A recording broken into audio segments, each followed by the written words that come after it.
presented by DMP Music। आई भैया, हम धर्मेश यादव नेपाल में बड़े भैया खेसारी लाल यादव जी के प्रोग्राम रहल स। कोरोना महामारी के कारण पुलिस वाला ना जाए दिखलन, जौना में खेसारी लाल भैया के 1 से 1.5 करोड़ के घाटा भइल। वो होला टेंशन नहीं थे, बस ये बात के टेंशन बा जे खेसारी भैया से मिले खातिर गइल रहे और ना मिल पैलस, जौन जनता के दिल पर ठेस पहुँचल। तो आई यह गाना के माध्यम से हम आप सबके खेसारी लाल यादव भैया के दिल के दर्द सुनाओ तनी, आप सब जरूर सुनो। पुलिस वाला जाए नदी होलस हो, पुलिस वाला जाए नदी होलस तो मैं उनका गाड़ी के, पुलिस वाला जाए नदी होलस तो मैं उनका गाड़ी के। माफ कर दो पब्लिक लोग भैया खेसारी के, माफ कर दो जनता लोग भैया खेसारी के। पुलिस वाला जाए नदी होलस हो, पुलिस वाला जाए नदी होलस तो मैं उनका गाड़ी के, पुलिस वाला जाए नदी होलस तो मैं उनका गाड़ी के।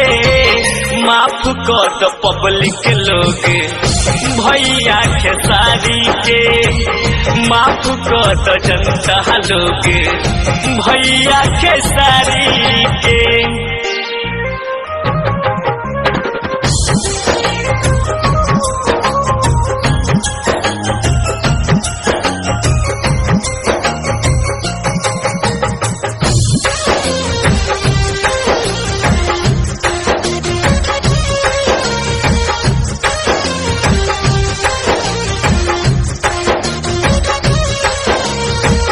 दोस्त नहीं खेउन कर बाटे, दोस्त महामारी के ठीक नहीं कैला तुहनी जा रही के गाड़ी के।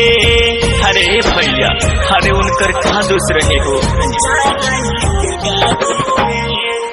दोस्त नहीं खेउन कर बाटे, दोस्त महामारी के ठीक नहीं कैला तुहनी जा रही के गाड़ी के। फेंक दिहल गुस्सा आके हो, फेंक दिहल गुस्सा आके मंच के उखाड़ी के, फेंक दिहल गुस्सा आके मंच के बुखारी के। माफ कर दो पब्लिक लोग भैया खेसारी के, माफ कर दो जनता लोग भैया खेसारी के।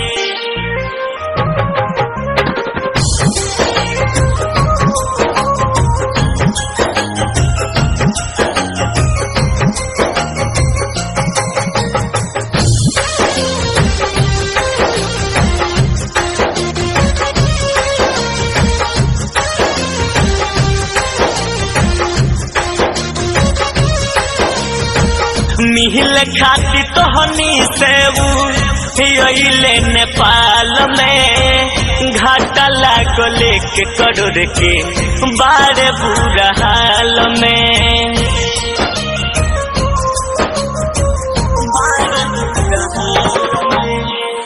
मिहिल खाती तोहनी से अइले नेपाल में, घाटा लागो लेके करोड़ के बारे बुरा हाल में। चमक धर्म से कहे हो,